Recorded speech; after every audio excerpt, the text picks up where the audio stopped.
পাঁচবিবিতে আন্তর্জাতিক মে দিবস পালিত। জয়পুরহাটের পাঁচবিবিতে বর্ণাঢ্য আয়োজনের মধ্য দিয়ে মহান মে দিবস ও জাতীয় পেশাগত স্বাস্থ্য ও সেফটি দিবস পালিত হয়েছে।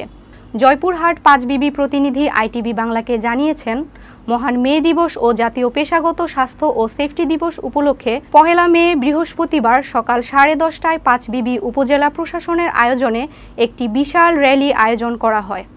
উপজেলা নির্বাহী কর্মকর্তা রোমানা রিয়াজের নেতৃত্বে স্টেডিয়াম থেকে বের হয়ে শহরের প্রধান সড়ক প্রদক্ষিণ শেষে উপজেলা পরিষদ চত্বরে এসে শেষ হয়।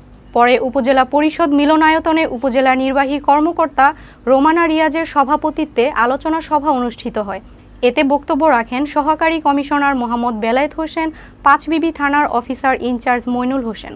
এছাড়াও বিভিন্ন রাজনৈতিক নেতা ও শ্রমিক সংগঠনের নেতৃবৃন্দ উন্মুক্ত আলোচনায় অংশগ্রহণ করে তাদের শ্রম মজুরি ও বিভিন্ন দাবি দাওয়া তুলে ধরে বক্তব্য রাখেন।